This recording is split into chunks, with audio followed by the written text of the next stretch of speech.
Bonjour. Alors, bienvenue à notre webinaire. Donc, aujourd'hui, on va parler réglementation et tests cosmétiques. Donc, avec la société Clear, Cécile va nous expliquer les exigences réglementaires en vigueur, notamment le dossier d'information produit, un élément essentiel pour accéder au marché européen.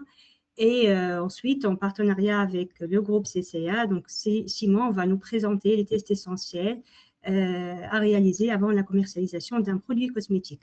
Donc, si vous avez des questions, vous pouvez les noter au niveau du chat ou bien à la fin de la session, s'il nous reste du temps. Sinon, on va répondre à toutes vos questions par mail. Aussi, vous recevrez le replay de la session 24 heures ou 48 heures après la finalisation. Voilà. Donc, sans plus attendre, je cède la parole à Cécile. Bonjour à tous, merci pour votre présence.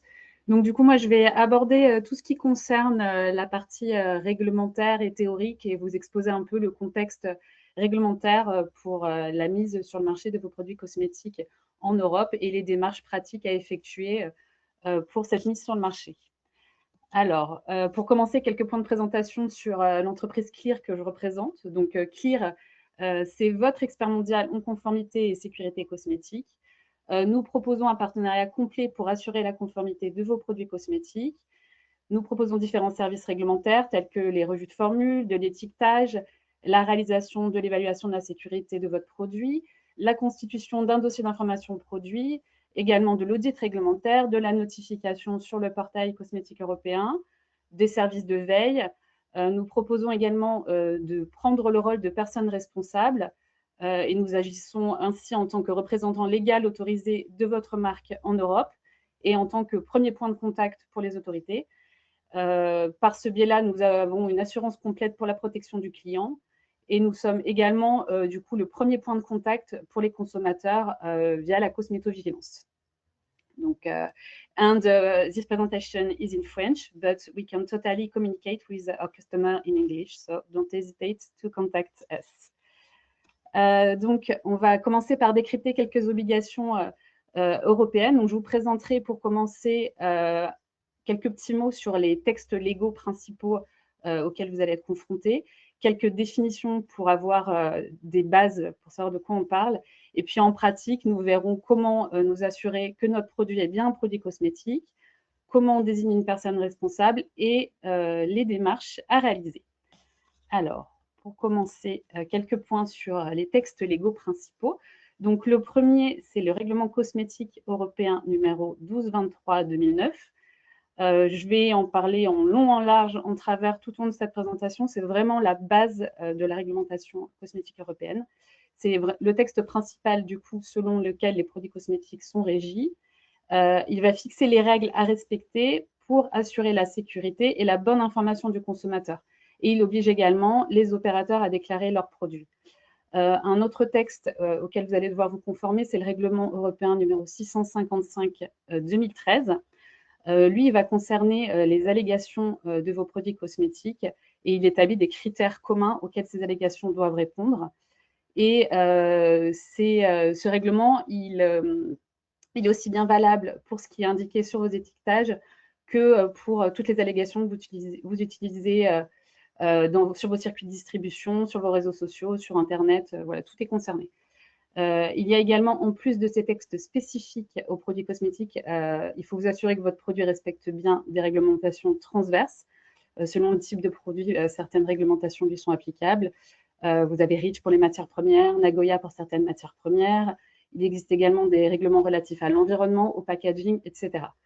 Et en plus de tout ça, vous avez les textes nationaux, puisque selon les pays dans lesquels vous distribuez votre produit en Europe, vous avez certaines exigences qui sont spécifiques à certains pays.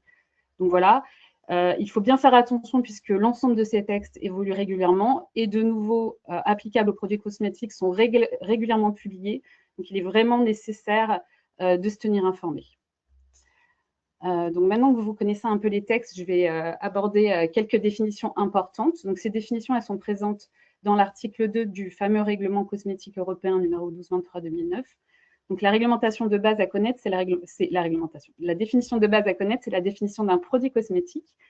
Donc, par produit cosmétique, on entend toute substance ou tout mélange destiné à être mis en contact avec les parties superficielles du corps humain, telles que l'épiderme, le système pileux et capillaire, les ongles, les lèvres, les organes génitaux externes, ou avec les dents et les muqueuses buccales, en vue exclusivement ou principalement de les nettoyer, de les parfumer, d'en modifier l'aspect, de les protéger, de les maintenir en bon état ou de corriger les odeurs corporelles. Donc, si on résume cette définition, en fait, on remarque qu'il y a 3 critères cumulatifs. Le premier, c'est la forme du produit. Donc, votre produit peut être une substance, ça peut être par exemple de l'huile de jojoba pure, ou un mélange de substances. Là, ça va être par exemple une émulsion plus complexe. Ensuite, on doit faire attention à la zone d'application. Un produit cosmétique, vous avez le droit uniquement de l'appliquer sur les parties superficielles du corps humain, telles que l'épiderme, le système pileux et capillaire, les ongles, les lèvres, les organes génitaux externes ou les dents et les muqueuses buccales. Et le but doit également faire partie de ce qui est listé dans la réglementation, c'est-à-dire soit nettoyer, parfumer, modifier l'aspect, protéger ou maintenir en bon état ces parties du corps humain ou de corriger les odeurs corporelles. Donc, si l'une de ces 3 conditions n'est pas remplie, votre produit n'est pas considéré comme un produit cosmétique. Donc, c'est vraiment la base à voir. Ensuite, en termes de définition, alors on va voir ce qu'on veut dire par mise à disposition sur le marché. Donc, on entend par mise à disposition sur le marché toute fourniture d'un produit cosmétique destiné à être distribué, consommé ou utilisé sur le marché communautaire dans le cadre d'une activité commerciale à titre onéreux ou gratuit. En gros, ça signifie que vos produits, également ceux qui sont distribués à titre gratuit, les échantillons, etc., sont concernés par la réglementation cosmétique. Donc, toutes les exigences que je vais vous présenter dans ce webinaire sont également valables pour ce type de produit.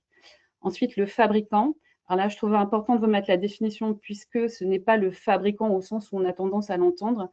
Ici, dans le règlement cosmétique européen, le fabricant, c'est toute personne physique ou morale qui fabrique ou fait concevoir ou fabriquer un produit cosmétique et commercialise ce produit sous son nom ou sa marque. Donc, en fait, si on résume la situation, finalement, c'est la marque qui est le fabricant. Ce n'est pas le fabricant, l'industriel qui vraiment fabrique le produit. Ensuite, le distributeur. Donc, le distributeur, c'est également une personne physique ou morale qui fait partie de la chaîne d'approvisionnement, qui n'est ni le fabricant ni l'importateur et qui met un produit cosmétique à disposition sur le marché communautaire. Enfin, la définition d'utilisateur final, c'est un consommateur ou un professionnel qui utilise le produit cosmétique. Ça signifie en fait que vos produits cosmétiques, s'ils sont destinés à être utilisés également dans un institut de beauté par une esthéticienne, ils sont soumis aux mêmes règles que les produits qui sont destinés aux consommateurs et qui sont distribués dans des magasins. Dans les définitions importantes, il y a une dernière définition qui, elle, est selon l'article 4 du règlement européen. C'est la définition de personne responsable. La personne responsable, c'est une personne physique ou morale dans la communauté qui garantit pour chaque produit sur le marché la conformité aux dispositions de ce règlement cosmétique européen. Donc, maintenant qu'on sait un peu plus ces différents acteurs, comment on procède en pratique? Alors, la première étape, on l'a vu, c'est de s'assurer que son produit est un produit cosmétique via la définition que je vous ai exposée juste avant. Donc, on vérifie que notre produit répond bien aux 3 critères cumulatifs de la définition. Quand on s'est assuré de ce premier point, on va désigner une personne responsable. Donc, c'est obligatoire pour mettre sur le marché un produit cosmétique en Europe de désigner une personne responsable. Et cette personne responsable doit disposer d'une adresse en Europe. Donc, si le fabricant, donc la marque, est établie en Europe, vous avez 2 cas. Soit vous fabriquez votre produit en Europe, y compris vous le faites fabriquer par un sous-traitant, et dans ces cas-là, vous êtes considéré par défaut comme personne responsable. Si vous faites fabriquer votre produit en dehors de l'Union européenne, dans ces cas-là, la personne en charge de l'importation en Europe, l'importateur devient la personne responsable. Et si c'est vous-même qui importez vos produits, qui réalisez cette démarche, vous êtes personne responsable. Vous avez le cas aussi de distributeur qui devient personne responsable lorsqu'il met sur le marché un produit sous son nom ou sa marque, ou qu'il modifie un produit d'une manière qui peut affecter sa conformité. S'il ne fait que traduire un étiquetage, on n'est pas dans ce cas-là, donc ce n'est pas considéré comme une modification. Et il faut savoir que dans l'ensemble de ces cas, ce rôle peut être délégué à une tierce personne qui est établie dans l'Union européenne et ce point doit être contractualisé via un mandat écrit, signé et accepté par les 2 parties. Typiquement, c'est une mission que propose Clear. Ensuite, donc, une fois que vous avez désigné cette personne responsable réalise les démarches adéquates Et donc, vous pouvez en savoir plus sur son rôle exact dans l'article 5 du règlement cosmétique européen. Donc, en pratique, quelle démarche vous allez devoir réaliser, ou cette personne responsable va devoir réaliser. Donc, en fait, il y a tout un tas d'obligations applicables aux produits cosmétiques qui visent à vous assurer que les produits cosmétiques qui sont mis sur le marché en Europe, ils sont sûrs pour la santé humaine dans des conditions normales d'utilisation raisonnablement prévisibles. Donc, pour cela, un certain nombre de vérifications s'imposent. Une des premières vérifications à réaliser, ça se passe au niveau de la composition, donc de votre formule directement. Donc, tous ces points-là sont détaillés dans le règlement cosmétique européen. Donc, certaines substances sont soumises à restriction, d'autres sont totalement interdites et certaines autres substances comme les colorants, les conservateurs et les filtres UV, eux, doivent appartenir aux listes, à la liste positive qui est présente dans les annexes, qui donne du coup les conditions d'emploi dans lesquelles vous pouvez les utiliser. Alors là, je vous ai mis à titre d'indication l'amende que vous risquez si votre produit contient une substance interdite ou qui ne respecte pas les conditions d'emploi. Donc, vous risquez 2 ans d'emprisonnement et 30 000 € d'amende selon le Code de la santé publique. Alors ça, c'est valable pour un contrôle par les autorités françaises, mais voilà, c'est une indication. Vous devez également vous assurer de la sécurité de votre produit cosmétique. Ça passe par une première vérification théorique via la réalisation d'une évaluation de la sécurité par un toxicologue. Et ça passe également par la réalisation de tests microbiologiques lorsque c'est pertinent et de tests de tolérance. Tous ces points seront détaillés un peu plus tard par Simon. Vous devez également vous assurer que vos produits soient fabriqués et conditionnés selon les bonnes pratiques de fabrication. Donc en Europe, on utilise la norme ISO 22716. Donc c'est à voir avec les usines avec lesquelles vous collaborez ou vous-même si effectivement vous produisez vous-même vos produits. Ensuite, vous devez également vérifier que votre étiquetage est bien conforme. Donc ça également, les points d'exigence sont décrits dans l'article 19 du règlement européen. Donc vous avez l'obligation d'apposer certaines mentions d'étiquetage sur le récipient et l'emballage d'un produit cosmétique. Donc je vous ai mis à titre d'exemple les coordonnées de la personne responsable, la liste d'ingrédients, les précautions d'emploi. Il y en a un certain nombre d'autres. Celles-ci doivent être rédigées en caractères facilement visibles et lisibles et de manière indélébile. Elles doivent être dans la langue locale, donc si vos produits sont distribués dans plusieurs pays en Europe, il faut traduire certaines informations dans les différentes langues locales. Il faut savoir aussi que les allégations associées à votre produit sont encadrées. Donc là, c'est encadré notamment par le règlement que je vous ai cité en début de présentation, le numéro 655 de 2013. Et également, là, si vous ne respectez pas toutes ces exigences, vous risquez des amendes. Donc voilà pour les premières vérifications. En amont de la mise sur le marché, vous devez également établir un dossier complet sur votre produit. Donc ça, ce dossier, il est décrit de manière complète dans l'article 11 du règlement européen. Ce dossier, on l'appelle dossier d'information produit, donc le DIP. C'est en quelque sorte la carte d'identité de votre produit et il va permettre de démontrer notamment que ce produit est sûr pour la santé humaine.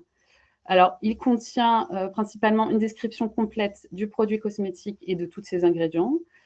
Le rapport sur la sécurité du produit cosmétique qui aura été rédigé par un toxicologue et le contenu minimum de ce rapport sur la sécurité du produit, il est précisé en annexe 1 de ce règlement cosmétique européen. Vous devez également y inclure une description de la méthode de fabrication et une déclaration de conformité aux bonnes pratiques de fabrication.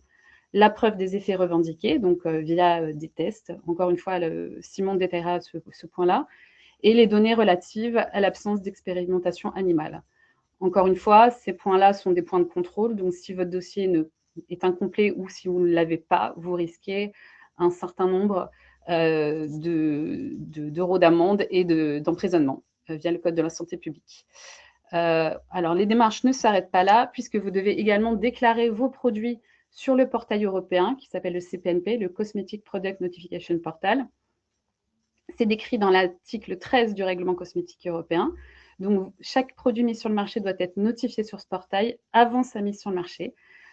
Sur ce portail, vous aurez des informations à communiquer qui sont notamment les données de composition, d'étiquetage et les coordonnées de la personne responsable. Si jamais votre produit contient un nanomatériau hors ceux qui sont listés dans les annexes du règlement, vous devez notifier votre produit 6 mois avant sa mise sur le marché. Donc, c'est vraiment à prendre en compte puisque dans votre calendrier de gestion de projet. Donc, cette notification spécifique aux nanomatériaux, elle s'effectue également sur ce portail CPNP. C'est à noter que ces notifications sont complètement gratuites et elles sont effectuées par la personne responsable. Donc, un petit récapitulatif du coup du processus global de mise sur le marché pour avoir un produit conforme en Europe. Donc, on l'a vu ensemble, vous devez vérifier votre formule, vous devez valider votre étiquetage, vous devez réaliser un rapport sur la sécurité. Ensuite, avec ces informations, vous devez constituer votre dossier d'information produit, donc le DIP.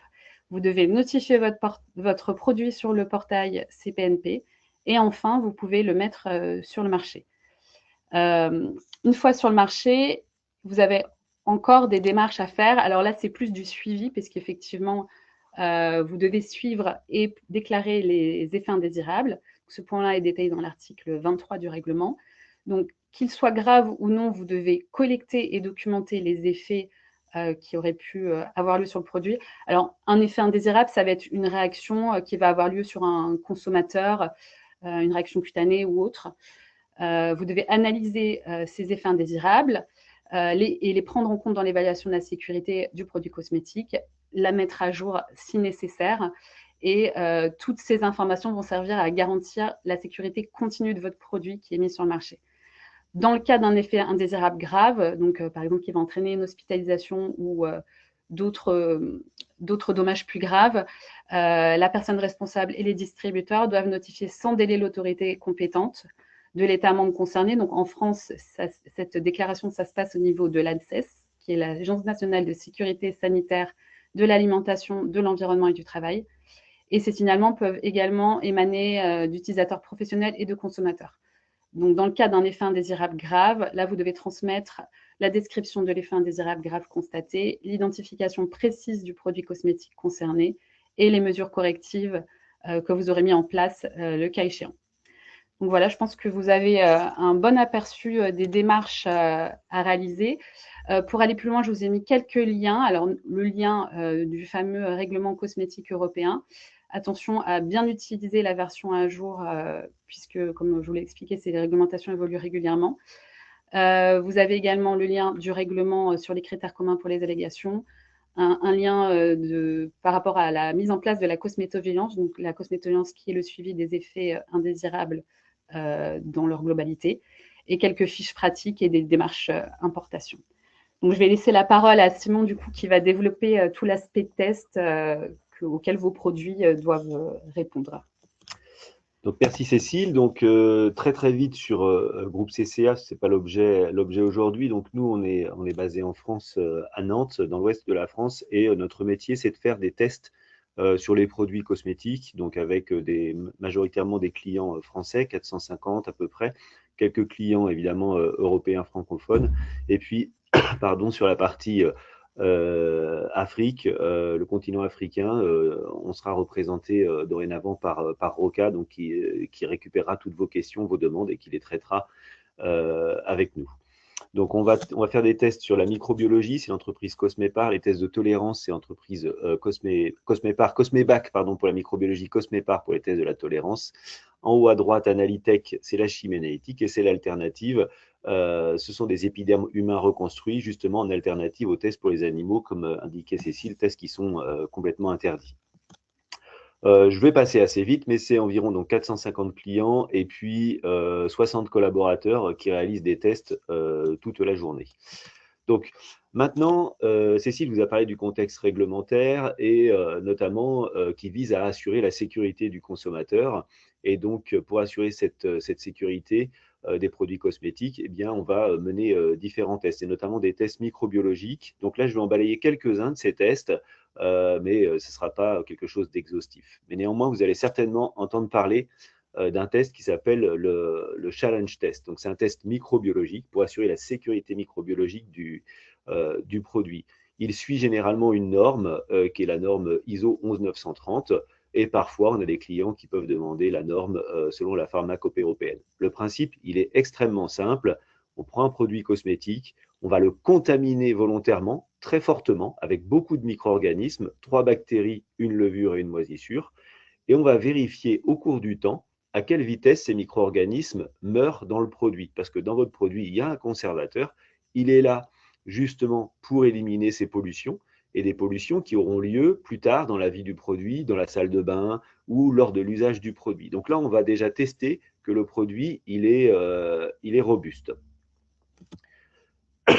Donc, est-ce que tous les produits sont soumis au challenge test? Non. Il y a une norme qui s'appelle l'ISO 29621, on vous parle beaucoup de normes, qui, elle, va définir les critères qui font que le produit est sans risque microbiologique. Un produit qui ne serait que de l'huile de jojoba, a parlé Cécile tout à l'heure, typiquement, il n'y a pas d'eau, donc il n'y a pas de risque microbiologique. Donc là, ce n'est pas nécessaire de faire un challenge test selon cette norme 29621.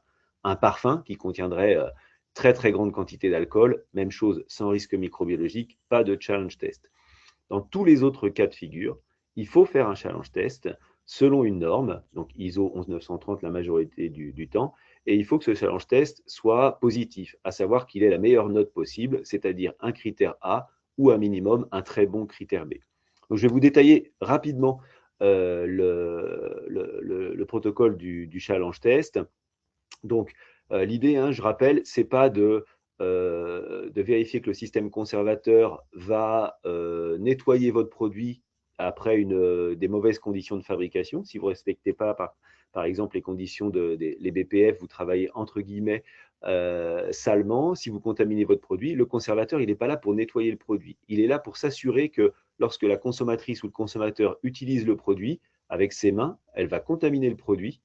Et donc là, il faudra que le système conservateur fonctionne. Donc le challenge test, il est bien là pour ça, pour vérifier qu'à l'usage, le produit va se défendre. Donc très rapidement sur le protocole, votre produit, on l'alicote en 5 pots de 20 grammes, 3 pots pour chacune des bactéries, 1 pot pour la levure et 1 pot pour la moisissure. Donc, une fois qu'on a alicoté ce produit, on va mettre donc dans un des produits Escherichia coli, dans l'autre Staphylococcus aureus et dans le troisième Pseudomonas aeruginosa. La levure, c'est Candida albicans dans le 4e pot. Et dans le 5e pot, c'est Aspergillus brasiliensis. Donc, on va les inoculer à hauteur de 1%, donc c'est-à-dire 200 microlitres dans 20 grammes de produit. Une fois qu'on a mis ces micro-organismes dans les pots, eh bien, on va les mélanger de manière ultra homogène. Donc là, on utilise un mélangeur planétaire, ce qui permet de bien répartir la charge microbienne dans le produit, de manière à ce que les conservateurs présents dans le produit soient en contact des micro-organismes.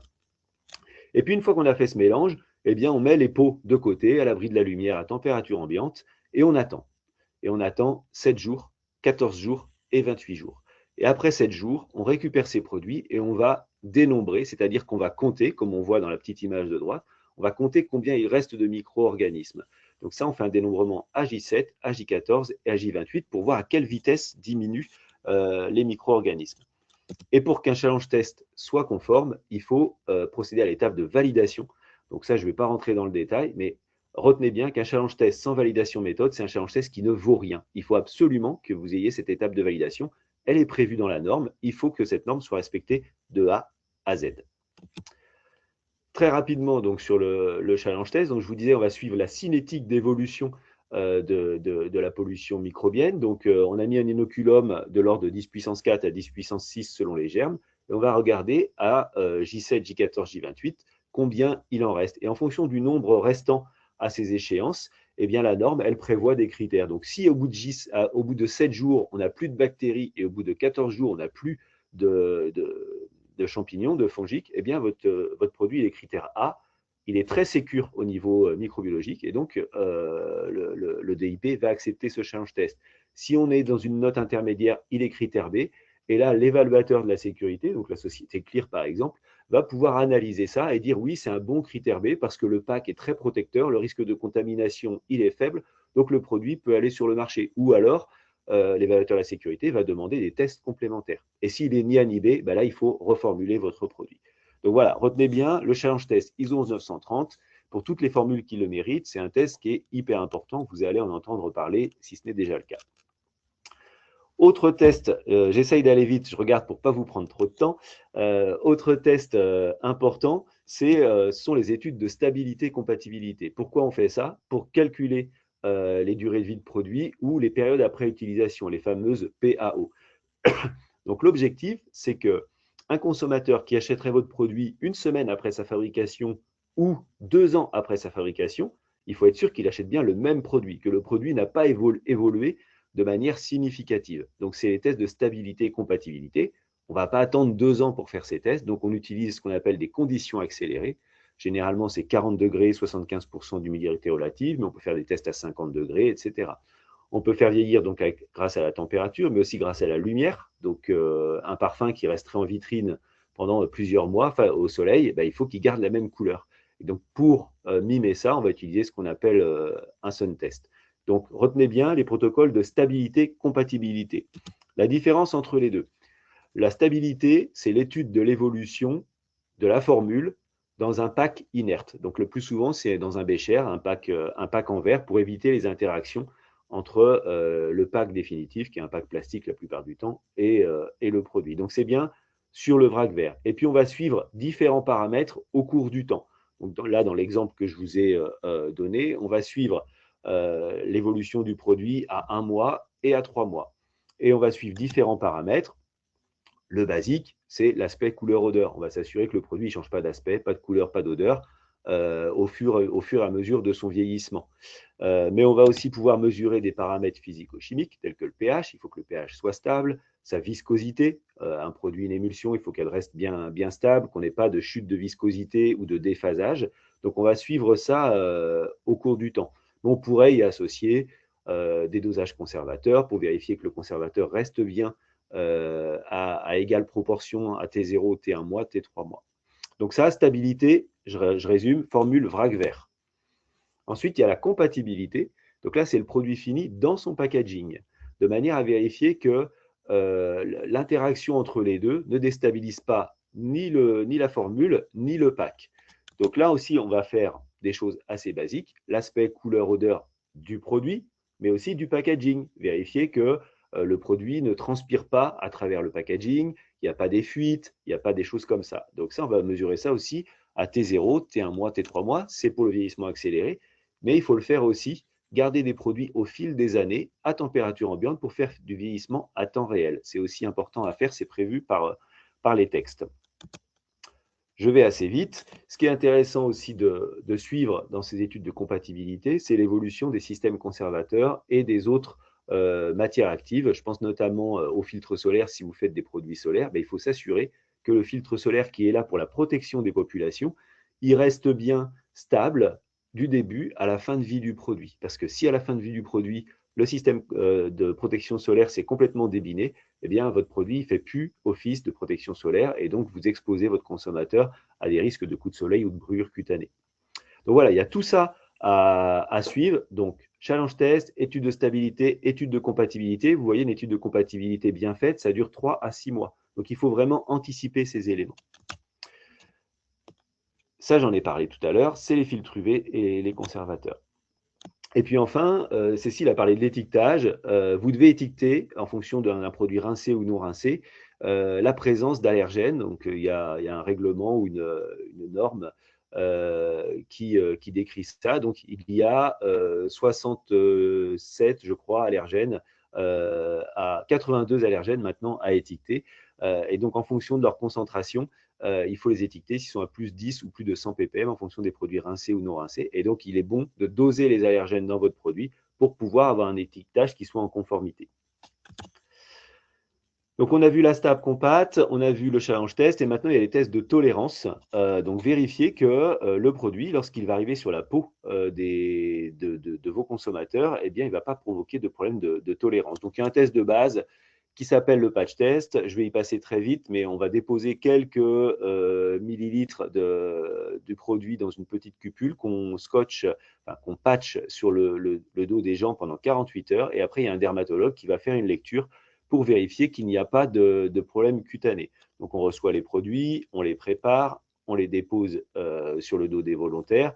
Et 48 heures, on fait une lecture des patchs. Donc, la lecture, elle se passe comme on voit sur l'image de gauche, avec différentes réactions, notamment les érythèmes. Et on va classer le produit en fonction de l'érythème qu'il a provoqué ou pas provoqué, et la même chose pour les réactions d'œdème.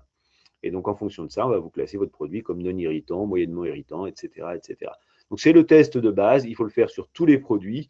Ça permet d'aller un peu plus loin et d'aller notamment dans ce qu'on appelle le test à l'usage. Le test à l'usage, c'est un test qui consiste à donner votre produit à une vingtaine, une trentaine de volontaires et ces personnes vont utiliser le produit dans les vraies conditions d'usage. Donc, chez elles, pendant généralement au moins 28 jours. Et après ces 28 jours d'usage, ces personnes reviennent et elles vont aller pouvoir consulter un dermatologue, un ophtalmo ou un gynéco ou un dentiste qui, lui, va vérifier que suite à l'usage, il n'y a pas eu de problème de tolérance du produit. Et puis ces personnes, donc ça c'est le test vraiment de tolérance, c'est hyper important, vous ne pouvez pas vous passer de ça. Et puis, puisqu'on a confié ce produit à 20 personnes, eh bien, on va en profiter pour leur demander leur avis sur l'efficacité, on va leur poser des questions sur leur ressenti. Et donc ça c'est le questionnaire post-usage qui va vous permettre de soutenir certaines revendications. Et puis il y a d'autres revendications, il faudra absolument passer par des tests avec des mesures instrumentales. Donc, je balaye très, très vite, parce que je vois le temps qui passe. Vous revendiquez une crème hydratante, et bien là, il ne suffit pas de demander à une personne si elle trouve que votre produit est hydratant, il faut le prouver par une mesure. Et généralement, c'est la cornéométrie ou éventuellement la théométrie pour les produits les plus gras. Et donc ça, il y a des tests qui existent, qui sont non pas normés, mais en tout cas qui sont cadrés dans les protocoles, et on va pouvoir classer votre produit comme hydratant après 4 heures, hydratant longue durée si on dépasse les 8 heures, 24 heures, etc. Donc là, il y a des tests qui existent.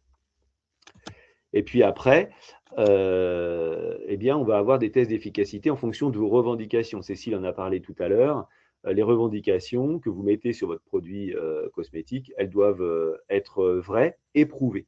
Et donc là, on prouve ça par des tests. Donc avec différents instruments, par exemple avec le C-Cube, on va pouvoir mesurer des choses sur l'éclat du teint, l'homogénéité du teint, des produits antobrosants. Donc on fait une mesure avant l'usage. Les volontaires utilisent le produit pendant 28 jours.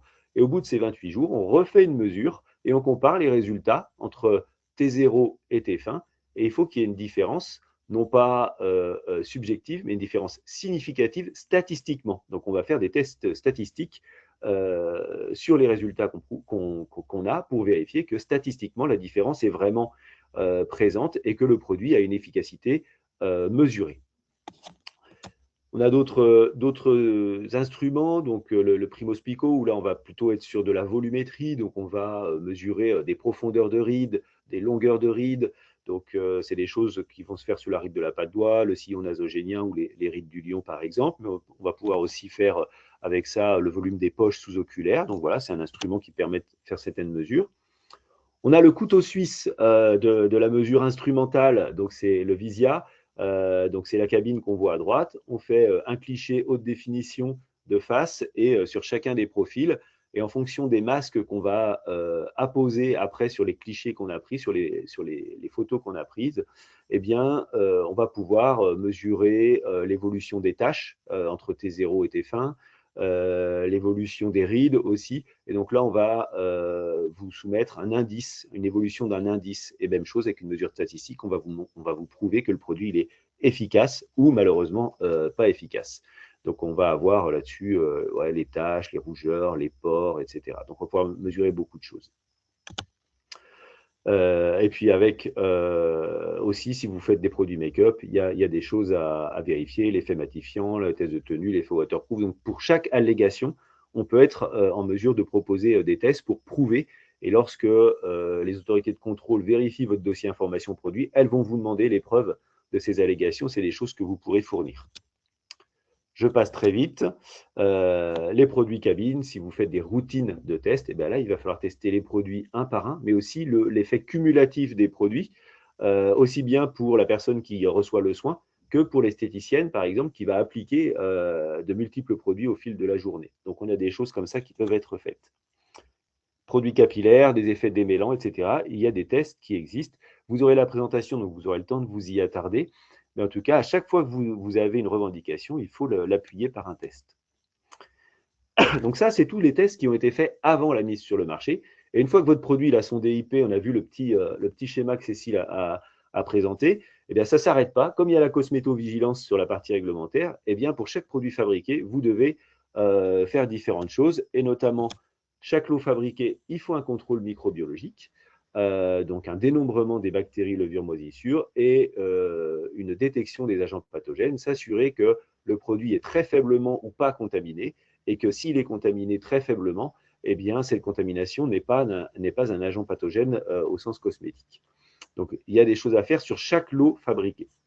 Et puis, s'il y a des pollutions, eh bien, il faut identifier ces pollutions pour connaître par quoi est contaminé votre produit.